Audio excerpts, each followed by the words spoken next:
770 കോടി രൂപ കയ്യിലുണ്ടാക്കി വെച്ചിട്ട് 450 വീട് ആ പാവപ്പെട്ട ജനങ്ങൾക്ക് വേണ്ടി, ഉറ്റവരും ഉടയവരും നഷ്ടപ്പെട്ട ജനതയ്ക്ക് വേണ്ടി കൃത്യസമയത്ത് ചെയ്തു കൊടുത്ത് അവരെ അവിടെ കയറ്റി കിടക്കുന്നതിന് പകരം അവന്റെ ദുരിതം വോട്ടാക്കി മാറ്റിയെടുക്കാൻ വേണ്ടി ഈ അവസാന സമയത്ത് ഈ തെരഞ്ഞെടുപ്പിന് തൊട്ടു മുന്നേ ടൗൺഷിപ്പ് പദ്ധതി ഉദ്ഘാടനം ചെയ്ത് മമ്മൂട്ടിയെ കൊണ്ടുപോയി കാണിച്ചാലൊന്നും പിണറായി വിജയൻ ഈ നല്ല മനുഷ്യനൊന്നും ആവില്ല. ഇത് തിരിച്ചടയ്ക്കാൻ പിണറായി വിജയനും തിരിച്ചടയ്ക്കേണ്ട കാര്യമുണ്ടോ? ഇപ്പൊ ഞാനൊരു ഉദാഹരണം പറയാം. വയനാട്ടില് ഞങ്ങൾ വീടെല്ലാം വെച്ചു കൊടുത്തെന്ന് പറഞ്ഞ് നാട് മുഴുവൻ ഫോട്ടോ അടിച്ചു വെച്ചടിച്ചു വെച്ചിട്ടുണ്ടല്ലോ. ഇതുവരെയും ഒരുത്തനും കയറി കിടക്കാൻ പറ്റിയിട്ടില്ല. ഒരു പാവപ്പെട്ടവരും ഇതുവരെയും ഈ നിമിഷം വരെയും വയനാട്ടിലെ വീട്ടിൽ കയറി കിടക്കാൻ പറ്റിയിട്ടില്ല. ഞാൻ ഉമാ തോമസിന് വോട്ട് നൽകിയവരോടാണ് ചോദിക്കുന്നത്. ഈ വോട്ട് കൊടുത്ത സമയത്ത് സഹതാപം എന്ന് പറയുന്ന ഒരു കാരണം ഒരു ജനപ്രതിനിധിയാക്കാൻ വേണ്ടിയിട്ടുള്ള യോഗ്യതയായി മാറുന്ന ഗതികെട്ട നാട്ടിലാണോ നമ്മൾ ജീവിക്കുന്നത് എന്നുള്ളതാണ് എനിക്ക് മനസ്സിലാകാതെ പോകുന്നത്. കഴിഞ്ഞ 4 വർഷത്തിനിടെ ഉമാ തോമസ് നിയമസഭയിൽ സംസാരിച്ചത് വെറും 1.5 മണിക്കൂറാണെന്ന യാഥാർത്ഥ്യം നിങ്ങൾ തിരിച്ചറിയണം. ഇതിൽ തന്നെ വെറും 15 മിനിറ്റാണ് തൃക്കാക്കരയുടെ ആവശ്യങ്ങൾ പറഞ്ഞുകൊണ്ട് സംസാരിച്ചത്. കോൺഗ്രസ് ഇത്തവണ മാറി നിൽക്കണമെന്ന് ആവശ്യപ്പെട്ടത് എന്തുകൊണ്ടായിരുന്നു എന്ന് നിങ്ങൾ ചിന്തിക്കണം. കോൺഗ്രസ് മാറി നിൽക്കാൻ പറഞ്ഞതിന്റെ പ്രധാനപ്പെട്ട കാരണം ഈ MLA, ഒന്നും ചെയ്യാതിരുന്ന MLA, ഈ നാടിന് വേണ്ടിയിട്ട് പ്രവർത്തിക്കാതിരുന്ന MLA, മിണ്ടാതിരുന്ന MLA, ജനങ്ങൾക്ക് കേൾക്കാതിരുന്ന MLA ഇനി ഇവിടെ നിന്നാൽ ജയിക്കാൻ സാധ്യതയില്ല എന്നുള്ള കോൺഗ്രസ് പാർട്ടിയുടെ വിലയിരുത്തലിന്റെ ഭാഗമായിട്ടാണ് ദീപ്തി മേരി വർഗീസിനെ ഇവിടെ മത്സരിപ്പിക്കാൻ വേണ്ടി അവർ ആദ്യം തീരുമാനമെടുത്തത്. അപ്പൊ കോൺഗ്രസിന് തന്നെ മനസ്സിലായി ഈ MLA ഇവിടെ ഒരു പരാജയമായിരുന്നു എന്ന. ഇത് കോട്ടയാണല്ലോ. ഈ കോട്ടയിൽ ഞങ്ങൾ വീണ്ടും ജയിക്കുമല്ലോ. ഇവിടുത്തെ ജനതയെ ഞങ്ങൾ എന്ത് ചെയ്താലും ഞങ്ങളെ ജയിക്കൂ. നീയൊക്കെ ഞങ്ങളെ അടിമകൾ തന്നെ ആണല്ലോ. നിങ്ങളെ അടിമകളാക്കി കണ്ടതിന്റെ അഹങ്കാര മനോഭാവത്തിൽ നിന്നും ഉടലെടുത്ത ചിന്തയാണ് കോട്ട കോട്ട കോട്ട എന്നുള്ള ആക്ഷേപം. മാറ്റിയെടുക്കാൻ നിങ്ങൾ തയ്യാറാണെങ്കിൽ മുന്നിൽ നിന്ന് നയിക്കാൻ ഞാൻ തയ്യാറാണ്. ഈ നാടിന് വേണ്ടി സംസാരിക്കാൻ ഞാൻ തയ്യാറാണ്.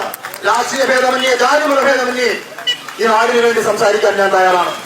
ഏറെ പ്രിയപ്പെട്ട കരിമങ്കാട് നിവാസികളെ, ഭാരതീയ ജനതാ പാർട്ടിയുടെയും 2020-യുടെയും BDS-ന്റെയും ഒക്കെ പ്രവർത്തകരെ, നേതാക്കന്മാരെ, നമ്മൾ കഴിഞ്ഞ 10-20 ദിവസമായിട്ട് ജനങ്ങൾക്കിടയിലേക്ക് ഇറങ്ങിയതാണ്.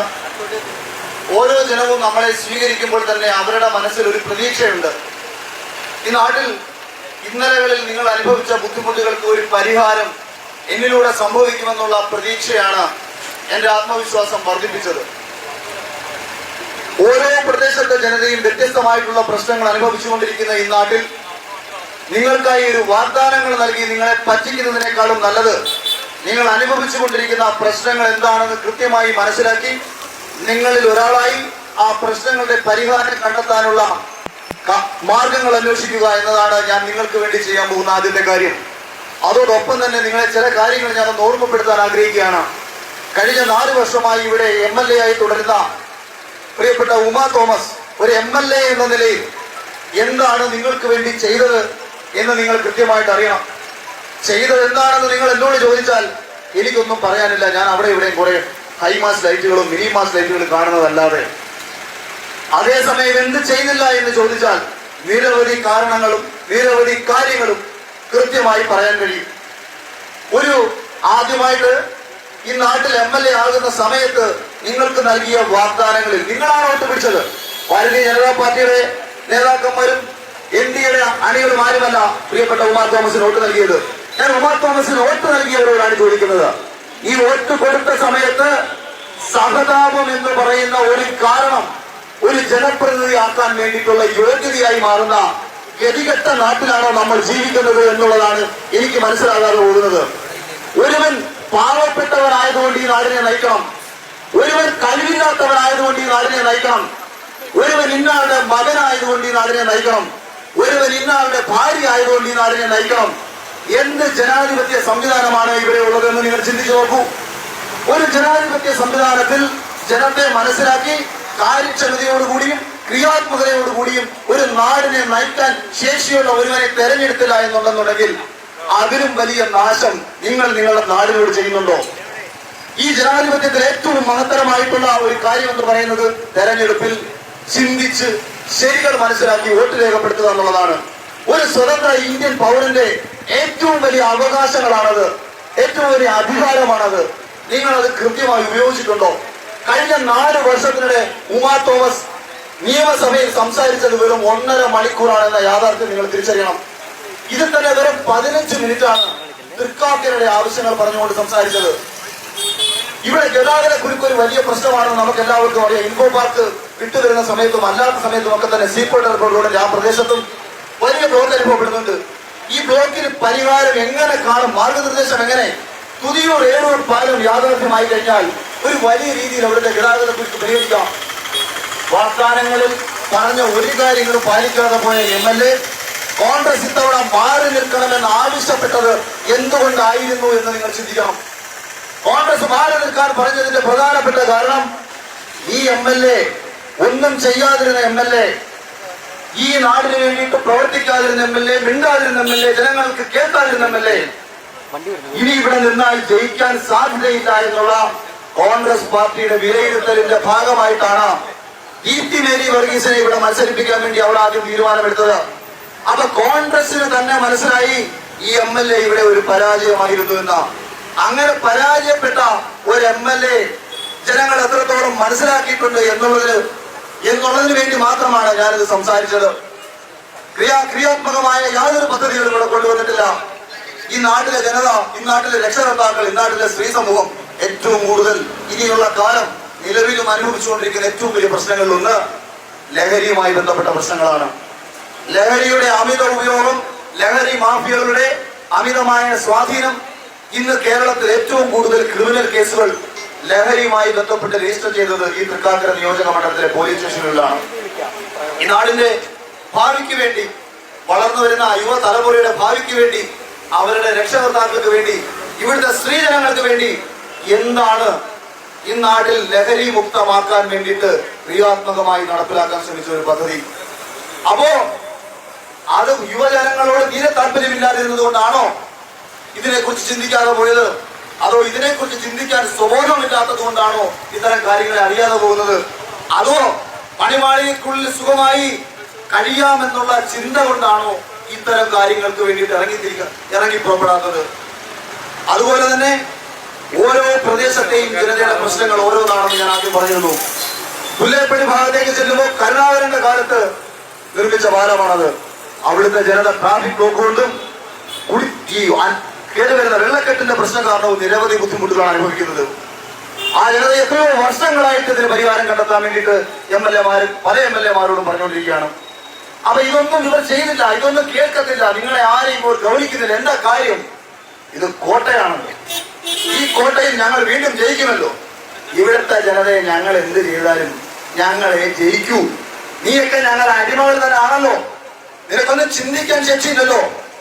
എത്ര കാലം അടിമകളാക്കി ഇവിടെ കിടത്തിയാലും വീണ്ടും കൊണ്ടുവന്ന് കൈപ്പറ്റിക്ക് കുത്തുമല്ലോ എന്നുള്ള മാടമ്പികളുടെ നിങ്ങളെ അടിമകളാക്കി കണ്ടതിന്റെ അഹങ്കാര മനോഭാവത്തിൽ നിന്നും ഉടലെടുത്ത ചിന്തയാണ് കോട്ട കോട്ട കോട്ട എന്നുള്ള ആക്ഷേപം. പ്രിയപ്പെട്ട തൃക്കാക്കര നിവാസികളെ, നിങ്ങളെ ആക്ഷേപിക്കുകയാണ്. നിങ്ങൾക്ക് ചിന്തിക്കാൻ ശേഷിയില്ലാത്തവരാണെന്ന് ഇവർ ആവർത്തിച്ച് തെളിയിച്ചു കൊടുക്കുകയാണ്. നിങ്ങൾ ചിന്തിക്കാൻ ശേഷിയുള്ളവരാണെന്നും ക്രിയാത്മകമായി ചിന്തിക്കാൻ ശേഷിയുള്ളവരാണെന്നും ഈ നാടിന്റെ ശരിയറിഞ്ഞ്, ഈ നാടിന്റെ സത്യമറിഞ്ഞ അവർക്ക് വേണ്ടി വോട്ട് ചെയ്യാൻ നിങ്ങൾ മനസ്സുകൊണ്ട് തയ്യാറെടുത്താൽ മാറാൻ തൃക്കാക്കര തീരുമാനമെടുത്തു കഴിഞ്ഞു. മാറ്റിയെടുക്കാൻ നിങ്ങൾ തയ്യാറാണോ എന്നതാണ് ചോദ്യം. മാറ്റിയെടുക്കാൻ നിങ്ങൾ തയ്യാറാണെങ്കിൽ മുന്നിൽ നിന്ന് നയിക്കാൻ ഞാൻ തയ്യാറാണ്. ഈ നാടിന് വേണ്ടി സംസാരിക്കാൻ ഞാൻ തയ്യാറാണ്. രാഷ്ട്രീയ ഭേദമന്യേ, ജാതിമത ഭേദമന്യേ ഈ നാടിന് വേണ്ടി സംസാരിക്കാൻ ഞാൻ തയ്യാറാണ്. ഈ നാടിന്റെ പ്രശ്നം മാത്രമാണ് എന്റെ പ്രശ്നം, രാഷ്ട്രീയമല്ല. ഈ നാട്ടിലെ ഓരോ മനുഷ്യനും അനുഭവിക്കുന്ന കഷ്ടപ്പാടുകളാണ് എന്റെ പ്രശ്നം. അവിടെയും രാഷ്ട്രീയമില്ല.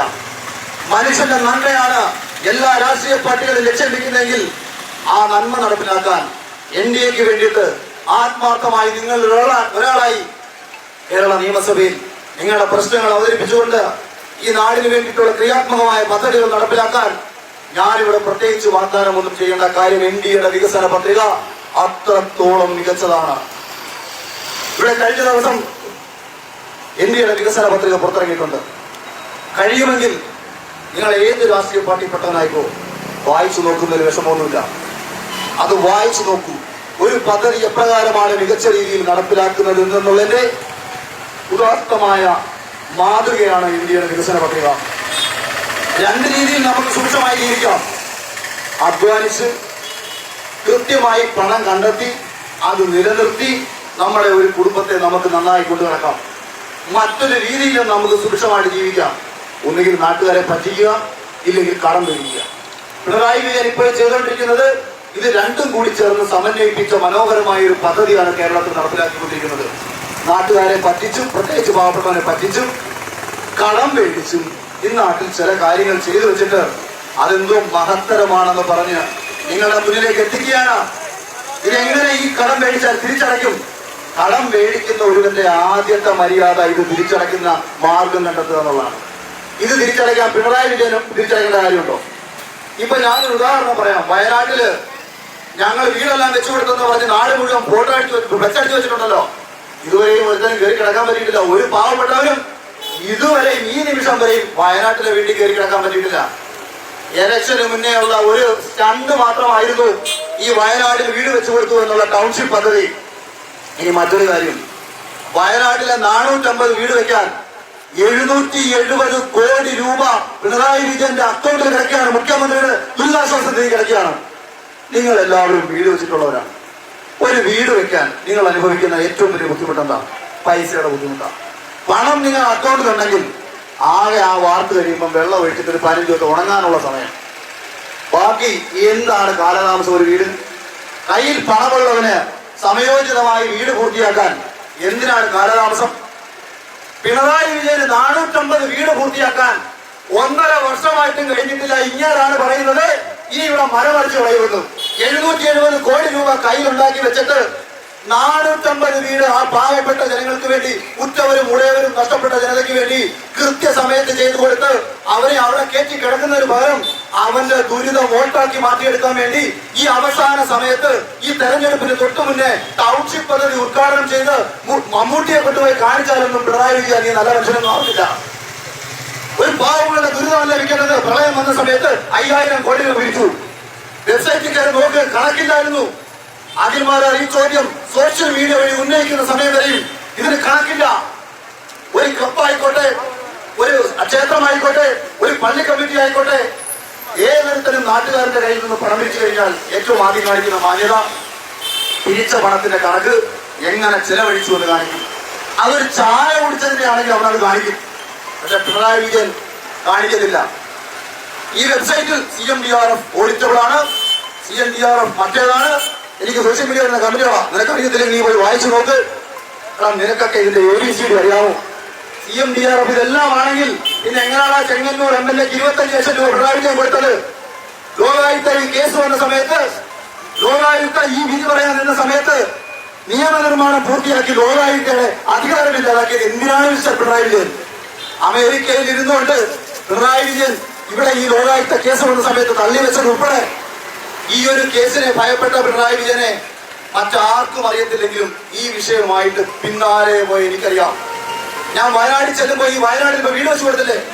കേന്ദ്രം എത്ര കൊടുത്തെന്നാണ് നിങ്ങൾക്ക് അറിയാവുന്നത്? എത്ര BJP-ക്കാർക്ക് അറിയാം കേന്ദ്രം എത്ര രൂപ കൊടുത്തെന്ന്? നിങ്ങൾക്ക് ആർക്കെങ്കിലും അറിയാവോ? നിങ്ങളൊക്കെ BJP-യുടെ ഭാരവാഹികളാ. ആരും ഇതിന്റെ ഒന്നും പുറകെ പോകുന്നില്ല. 555 കോടി രൂപയാണ് സാസ്കി പദ്ധതി വഴി വയനാടിന് കൊടുത്തത്. 216 കോടി രൂപയാണ് ദുരിതാശ്വാസ നിധിയുമായി ബന്ധപ്പെട്ട് കേന്ദ്രം കൊടുത്തത്. 8 ലക്ഷം രൂപ മരിച്ചവരുടെ ആശ്രിതർക്ക് പിണറായി വിജയൻ കൊടുത്തെന്ന് പറഞ്ഞ് നാട് മുഴുവൻ പലരെ പറഞ്ഞ് പറ്റിച്ചു. എങ്ങനെ 8 ലക്ഷം കൊടുത്തു? 2 ലക്ഷം രൂപ മാത്രമാണ് യഥാർത്ഥത്തിൽ CMDRF വഴി കൊടുത്തത്. വെറും 2 ലക്ഷം. 2 ലക്ഷം രൂപ പ്രധാനമന്ത്രിയുടെ റിലീഫിംഗ് ഫണ്ടിൽ നിന്നാണ് കൊടുത്തത്. 4 ലക്ഷം രൂപ NDRF-ൽ നിന്നാണ് കൊടുത്തത്. ആ 6 ലക്ഷം യഥാർത്ഥത്തിൽ കേന്ദ്രത്തിന്റെയാ. 8 ലക്ഷം കൊടുത്തു എന്ന് പറഞ്ഞ് പിണറായി വിജയനും കമ്മ്യൂണിസ്റ്റ് സഖാക്കന്മാരും ഇത് പ്രചരിപ്പിക്കുമ്പോ പല ആൾക്കാരും ഇതിനെ യാഥാർത്ഥ്യം അറിഞ്ഞിട്ടില്ല. വയനാട് വീട് വെച്ചതിനകത്തും വയനാട് കളക്ടർ 555 കോടി രൂപ കേന്ദ്രത്തിന്റെ സാസ്കി ഫണ്ടിൽ നിന്ന് അനുവദിച്ചു എന്ന് ഒരു ലിങ്ക് വയനാടിലെ ഗ്രൂപ്പിലിട്ടു. ആ നിമിഷം ആ പാവം പിടിച്ച കളക്ടറെ വരട്ടി ആ ലിങ്ക് റിമൂവ് ചെയ്തു. എനിക്ക് അതിന്റെ സ്ക്രീൻഷോട്ട് കിട്ടി. കാര്യം നന്ദിയും മര്യാദയുള്ള കമ്മ്യൂണിസ്റ്റുകാരുണ്ടല്ലോ ഈ ഗ്രൂപ്പിൽ. അവരിത് എടുത്തു വെച്ചു. ഇനി ഈ സാസ്കി പദ്ധതി എന്ന് പറയുന്നത് 50 വർഷം കഴിഞ്ഞ് തിരിച്ചടയ്ക്കേണ്ട പദ്ധതിയാണ്. ചോദിച്ചാൽ പറയുമ്പോ സാസ്കി പദ്ധതി വഴി ഇയാൾ തന്ന് കടമല്ലേ എന്ന് പറയും. ഈ പദ്ധതിക്ക് പരിശീലനമില്ല. 50 വർഷം കഴിഞ്ഞാൽ തിരിച്ചടക്കണം. പിണറായി വിജയനും കുടുംബത്തിന് 50 വർഷം കഴിഞ്ഞാൽ എന്തോന്ന് തിരിച്ചടക്കാൻ നിങ്ങളെല്ലാവരും കിടന്നത് എന്തും. കേരളത്തിന്റെ കടം ഇങ്ങനെ കൂടിക്കൂടി വരുമ്പോൾ നമ്മൾ വിചാരിക്കും കേരളത്തിന് കടം കൂടിയാൽ നമുക്ക് എന്താ പ്രശ്നം. പ്രത്യക്ഷത്തിൽ ചിന്തിച്ചാൽ ശരിയാ, കേരളത്തിന് കടം കൂടിയാൽ നമുക്ക് എന്താ പ്രശ്നം? നമുക്ക് യാതൊരു പ്രശ്നമില്ലല്ലോ. എന്റെ പൊന്നു പ്രിയപ്പെട്ട നാട്ടുകാരെ, നിങ്ങൾ തിരിച്ചറിയണം, ഈ കടം ഒരു കാലത്ത് കൂടി തിരിച്ചടയ്ക്കാൻ പറ്റാത്ത ഗതി വന്നാൽ നിങ്ങളുടെ കയ്യിൽ നിന്നും ഗവൺമെന്റ് ഇത് പിടിച്ചു പറിച്ച് അടയ്ക്കും. അല്ലാതെ ഇതിന് മുന്നോട്ട് പോകാൻ പറ്റില്ല. നിങ്ങളുടെ പണത്തിൽ നിന്നേ ഇവർ പിടിച്ചു പറിക്കാൻ വരൂ. പാലാരിവട്ടം പാലം എങ്ങനെയാ പണിഞ്ഞത്? ഈ നാട്ടിലെ പാവപ്പെട്ട കയ്യിൽ നിന്ന് പിരിച്ച് ആ നികുതിയിൽ നിന്ന് പാലം പണിഞ്ഞു. പാലം പണിഞ്ഞതിന് ശേഷം അത് പൊളിഞ്ഞു. ഇവിടുത്തെ ജനത 4-5 വർഷം ബുദ്ധിമുട്ടാണ്. ഈ മണ്ഡലത്തിൽപ്പെട്ടതാ പാലാരിവട്ടം പാലം. പാലാരിവട്ടത്തിന്റെ പാലം 4 വർഷം അവിടെ പൊളിഞ്ഞ് ജനത വലിയ രീതിയിൽ ദുരിതം അനുഭവിച്ചപ്പോ ഇത് വീണ്ടും ഒരിക്കൽ നികുതി മേടിച്ച് ഇത് പണിഞ്ഞു കൊടുത്ത് ഇത് അഴിമതി കാണിച്ചിട്ട് നശിപ്പിച്ചവൻ രണ്ടാമത് ഇത് പണിഞ്ഞു കൊടുത്തിട്ട് പറയുക ഞങ്ങൾ പാലാരിവട്ടം പാലം താണ്ട യാഥാർത്ഥ്യമാക്കിയത്. ഇത് ആര് ചോദിക്കുന്നു? എത്ര പേര് ഇതിനെ കുറിച്ച് ശബ്ദം ഉയർത്തുന്നു? അപ്പൊ നിങ്ങൾ ഈ യാഥാർത്ഥ്യങ്ങളൊക്കെ തിരിച്ചറിയണം. ഞാൻ ഇത്രയും ദിവസമായിട്ടും രാഷ്ട്രീയം സംസാരിച്ചില്ല. എനിക്ക് രാഷ്ട്രീയം സംസാരിക്കാൻ അനിവാര്യമല്ല. കേരളത്തിലെ ഒരുത്തരും എന്റെ മുന്നിൽ വരുന്നത് രാഷ്ട്രീയം സംസാരിക്കട്ടെ. ഞാൻ അവർ തിരിച്ചു പറഞ്ഞു കൊടുക്കാം. അഖിൽമാരാർ ബിഗ് ബോസിൽ ജയിച്ചെന്നാണ് വിചാരിച്ചിരിക്കുന്നത്. ബിഗ് ബോസിൽ വിജയിച്ചത് അതിന് പുറത്തൊരു അഖിൽമാരാറുണ്ട്, സാധാരണക്കാരനെ തിരിച്ചറിഞ്ഞ അഖിൽമാരാറുണ്ട്, സാധാരണക്കാരന്റെ വിഷമം പറഞ്ഞ അഖിൽമാരാറുണ്ട്. ഒരുപാട് ബുദ്ധിമുട്ടുകളും ഒരുപാട് ദുരിതങ്ങളും അനുഭവിച്ച് ജീവിച്ച് അത് മനസ്സിലാക്കി അവർക്കിടയിൽ അവരിൽ ഒരാളായി ജനിച്ചു വന്ന ഒരു അഖിൽമാരാറുണ്ട്. ഈ ഇരിക്കുന്ന ഏതെങ്കിലും ഒരുത്തരം കൃത്യമായിട്ട് തിരിച്ചറിയാൻ കഴിയുമോ? മലമലയെ കൂടി ജീവിച്ച ഏതെങ്കിലും ഒരുത്തരം തിരിച്ചറിയാൻ കഴിയുമോ? ജീവിതത്തിന്റെ എല്ലാ ബുദ്ധിമുട്ടുകളും തിരിച്ചറിഞ്ഞ് നാട്ടുകാർ ഒരാളെ ജീവിച്ച എനിക്ക് ഈ നാട്ടിലെ ജനതയുടെ മനസ്സറിയാം, ഈ നാട്ടിലെ ജനതയുടെ ചിന്ത അറിയാം. ആ ചിന്തയിൽ നിന്നുകൊണ്ട് ഞാൻ പറയുന്നു, പ്രിയപ്പെട്ട തൃക്കാക്കര നിവാസികളെ, നിങ്ങളുടെ ഒരു വട്ടും പാഴായി പോകില്ല. കഴിഞ്ഞ ദിവസം എന്റെ ഭാര്യ അവളൊരു വീട്ടിൽ ചെന്നപ്പോഴത്തേക്ക് അവര് പറഞ്ഞു അഖിലിന് വോട്ട് കൊടുക്കാനാണ് ഞങ്ങളുടെ തീരുമാനം. പക്ഷേ അഖില് ജയിക്കുമോ ഇല്ലയോ എന്നുള്ളൊരു സംശയമുണ്ട്. അപ്പൊ വോട്ട് പാഴായി പോകില്ലേന്ന്. എല്ലാ പ്രദേശത്തെയും ഉള്ളൊരു ടോക്കിലാണ്. ഒരു സ്ഥാനാർത്ഥിക്ക് വോട്ട് കൊടുത്ത് അയാൾ ജയിച്ചില്ല എങ്കിൽ ആ വോട്ട് പാഴായി പോയി എന്ന് കരുതുന്ന ഒരു വലിയ വിഭാഗം ജനതയുണ്ട്. സത്യത്തിൽ നിങ്ങളുടെ വോട്ട് പാഴാകുന്നത് നിങ്ങൾ കൊടുത്ത വോട്ടിന് ജയിച്ചു വന്ന MLA നിങ്ങളെ തിരിഞ്ഞു നോക്കാതിരിക്കുമ്പോഴും ഈ നാടിന് വേണ്ടി ഒന്നും ചെയ്യാതിരിക്കുമ്പോഴുമാണ് നിങ്ങളുടെ വോട്ട് യഥാർത്ഥത്തിൽ പാഴായി പോകുന്നത്. നിങ്ങൾ വോട്ട് കൊടുത്തത് സത്യത്തിന് മുഖത്തിനാണെന്നുണ്ടെങ്കിൽ അതൊരിക്കലും പാഴല്ല എന്ന് തിരിച്ചറിയണം. ശരികൾക്ക് വേണ്ടി നിൽക്കൂ. 1000 പേരുടെ ഭാഗത്ത് തിന്മയാണെങ്കിലും ഒരുത്തരൊപ്പം ശരിയുണ്ടെന്നുണ്ടെങ്കിൽ അവനൊപ്പം നിൽക്കാനാണ് ഞാൻ ആഗ്രഹിക്കുന്നത്. ആൾക്കൂട്ടത്തിന് വേണ്ടി സംസാരിക്കുന്നവരല്ല ഞാൻ. സോഷ്യൽ മീഡിയയിൽ ഫോളോ ചെയ്യുന്ന ആൾക്കാരുടെ ഇഷ്ടങ്ങൾക്ക് വേണ്ടി സംസാരിക്കുന്ന ഒരാളല്ല ഞാൻ. എനിക്ക് ഹേറ്റേഴ്സും വേണ്ട, എന്നെ ഇഷ്ടപ്പെടുന്നവരും വേണ്ട. എന്റെ നിലപാടുകൾ അന്നെന്നും സത്യത്തിനൊപ്പം മാത്രമാണ്. സത്യത്തെ പിന്തുടരാൻ ആഗ്രഹിക്കുന്ന മനുഷ്യർ മാത്രം എന്നെ പിന്തുടർന്നാൽ മതി എന്നുള്ള ചിന്തയിൽ ഇന്നലകളിൽ ജീവിച്ചവനാണ് ഞാൻ. ഒരാൾക്കൂട്ടത്തെയും കണ്ട് ഭയപ്പെട്ടിട്ടുമില്ല, ഒരാൾക്കൂട്ടത്തെയും കാണിച്ച് ഭയപ്പെടുത്തേണ്ട കാര്യമില്ല. ഈ നാട്ടിൽ സത്യത്തിന് വേണ്ടി സംസാരിക്കാൻ ഓപ്പോസിറ്റ് നിൽക്കുന്നത് എത്ര കരുത്താണെന്നുണ്ടെങ്കിലും ആത്മാഭിമാനത്തോടു കൂടിയും മനസ്സുറപ്പോടു കൂടിയും തന്നെ അത് ചോദിക്കാനുള്ള ആർജവം എനിക്കുണ്ടായത് കൊണ്ട് തന്നെയാണ് തെരഞ്ഞെടുപ്പിൽ ജനത്തിനു വേണ്ടി സംസാരിക്കാൻ ഇറങ്ങിയത്. ഈ നാട്ടിൽ നിങ്ങളുടെ ശബ്ദമായി മാറാൻ തീരുമാനിച്ചത്, ഈ നാടിന്റെ പ്രശ്നങ്ങൾ മനസ്സിലാക്കി മുന്നോട്ട് പോകാൻ തീരുമാനിച്ചത്. അതുകൊണ്ട് തന്നെ പ്രിയപ്പെട്ടവരെ, ഈ ഒരു ഊഷ്മളമായ സ്വീകരണത്തിന് 1000 നന്ദിയും സ്നേഹവും ഒക്കെ അറിയിക്കുകയാണ്. എല്ലാവരും ഒപ്പമുണ്ടെങ്കിൽ, ജനങ്ങൾ ഒപ്പമുണ്ടെങ്കിൽ അസാധ്യമായതൊന്നുമില്ല രാഷ്ട്രീയത്തിലെന്നാണ് ഞാൻ ചിന്തിക്കുന്നത്. നിങ്ങൾ എന്റെ ഒപ്പമുണ്ടെങ്കിൽ നിങ്ങൾക്കായി ഈ നാടിന് വേണ്ടി എന്നാൽ കഴിയാവുന്ന കാര്യങ്ങളെല്ലാം ഞാൻ ചെയ്തു തരാം എന്ന് ഉറപ്പ് നൽകിക്കൊണ്ട് നിർത്തുകയാണ്. നന്ദി, നമസ്കാരം, ജയ് ഹിന്ദ്.